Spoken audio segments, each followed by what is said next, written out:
I was gone.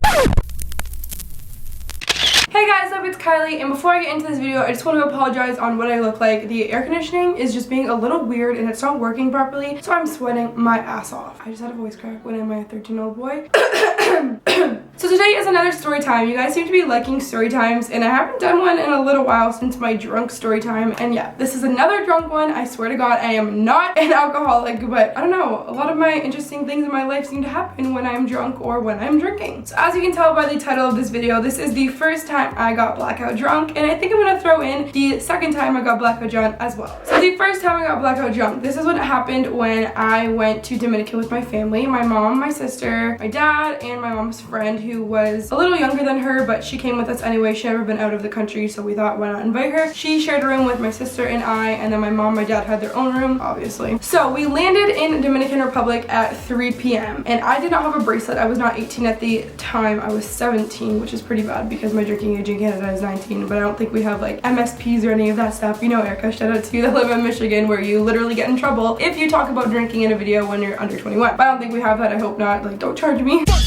So once we got to Dominican, I didn't get a bracelet because I wasn't 18, which is the legal drinking age there. So if you are under 18, you want to drink, go to Cuba because it's 16 there if you can. I don't know about the US and the Cuban kind of thing right now, but if you're from Canada or anywhere else, I'm pretty sure you can go there. Instead of getting a drinking bracelet, I got a normal color bracelet, which meant I was underage and could not get an alcoholic beverage. My mom's friend, who was a little bit younger, she got her bracelet on a little too big, which was the plan to like give me her bracelet, whatever. She slipped her bracelet off and said that it fell off in the water, so she went and got another one for free. It was around like 3:30 when she slipped her bracelet on me, and by 5 p.m. I was gone. So once we got to the beach at 3:30, we were drinking. I had a rum and coke, a beer, a rum and coke, a beer. And if you are new to drinking, you guys probably don't know this, but beer before liquor, never been sicker, and you don't mix liquor and beer. It's just, you're not in the clear. So I didn't know this at the time, obviously, because I was a 17-year-old idiot, and I was like, oh my God, like drinks for me, I get free drinks, haha. And obviously I took advantage of it because when you go on vacation, you drink, or you don't drink. I don't know what you guys like to do. Some people don't drink, but. So at this time, I was drinking rum and coke, beer, rum and coke, beer. But the thing is, I didn't even ask for rum and coke, then beer, rum and coke, then beer. I literally asked for just rum and coke the whole time, but no, I got switched in with a beer, I got switched in with a rum and coke, and I got too drunk to even notice that I was getting switched drinks. I swear the guy that worked there literally wanted me to get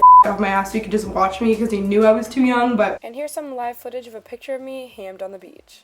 So there was volleyball going on, beach volleyball, obviously, because it's a beach and there's volleyball, you know. So I thought it would be funny to play volleyball. And I was actually a pretty good volleyball player when I was in my elementary school days. But if you guys know, beach volleyball and floor volleyball, like normal gym volleyball, is very, very, very different. I had no idea. I am very good at beer pong when I am drunk, but I'm not very good when I'm sober. So I thought, oh, it's just gonna be exactly like beer pong. I'm gonna be drunk and I'm gonna be better than I was sober playing volleyball. So I get in the game. I got kicked out because I was so bad. I kept falling over. I'm pretty sure like the ball would go here and I would go here to bump it. So that was such a shit show. All I remember is like 25-year-old men talking to me, and I don't know what was happening. I also remember getting a thing of coffee, and Dominicans are very well known for their coffee, or Dominican Republic is well known for their coffee. So I got this big coffee thing, and all I remember was holding onto the thing like it was like my most prized possession. No one can touch this, it is mine. I got it. I can't even remember who gave it to me. All I remember is having that thing, and it was like my newborn baby. It wasn't going anywhere. I also had a little backpack. It was like a JanSport bag, so I'm not really saying little, but it was a backpack, and I shoved it in there. I think I also had my phone or a camera, something like that was in there as well. But anyway, all I remember is sitting down on the beach holding my little newborn baby of coffee, little Java shit, I don't know what the hell it was called. I'm sitting there holding it in my hand. I don't know if I was rocking it back and forth. I wouldn't be surprised if I was. And all I remember is my eyes just going black, like completely black. I'm sitting there holding my coffee. I can't see anything anymore. I can't tell if it's daytime, if it's nighttime, who's around me, who I couldn't see faces. All I knew was I had my coffee in my hand, and that's all that mattered. I ended up throwing up all over the beach. Like, I don't even know if I threw up on myself because I couldn't feel anything, I couldn't see anything. I just remember puking on the ground. At this time, I forgot to mention, my mom had left me on the beach with her friend, which her friend wasn't that much younger than her, so it wasn't that big of a deal. She was supposed to be like my mom of the time because it was like my first time like really drinking with all-inclusive drinks, but she clearly got way too drunk too and did not know where I was, and I wasn't really her top priority. She was on vacation for her first time, so I was by myself. So at this time, she didn't know where I was. I didn't know where she was, obviously, because I couldn't see her. I ended up having a whole bunch of different people trying to carry me back to my room and trying to figure out where I was from. Getting carried like this, like my arms were like this, and I had one person here, one person there. I was a dead weight, a complete dead weight. Goners. I was dragging my feet on the floor. People were trying to carry me. I was pretty much a dead body. Then I remember getting to the pool area, which is so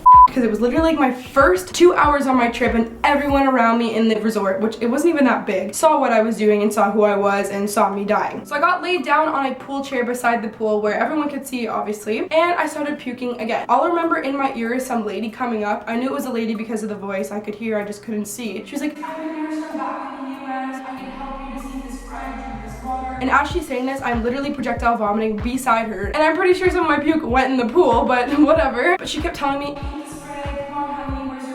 blah, blah. I don't know where my parents are. I don't know what my room number was. I just literally checked in not even 2 hours ago when I was already dying. So I had no idea what my room number was. I don't even think I had my own room key because my mom's friend had it for our room. Yeah, it was just a very messy situation, pun intended. I'm getting fed bread and I'm getting water like shoved down my throat, and I could tell you right now, I was in a state where water tasted like booze to me. It tasted like I was drinking another rum and coke, so I kept trying to spit it out. I was like, I don't fucking want this shit, we already have too much of it. I thought I was going to have to get my stomach pumped, which if you ever go on vacation, take advice from my mom and me and do the medical insurance because it'll save your life. Because in this situation, if I had to get my stomach pumped, probably would have costed over $1,000. But if you have the medical insurance, I'm pretty sure it's free, or like $10, $20, something like that. Don't quote me on this. Just do what I said. Next thing I know, after drinking all that water and eating all that bread, I was back in my room, and all I remember is laying face flat on my bed, puking all freaking over it. We had 3 beds in our room, 3 single beds. Mine was near the windowy door kind of thing with like a balcony. My sister's was in the middle, and then my mom's friend was on the side closest to like the door to get in and out. And I puked all over her bed, like my mom's friend's bed. Honestly, karma's a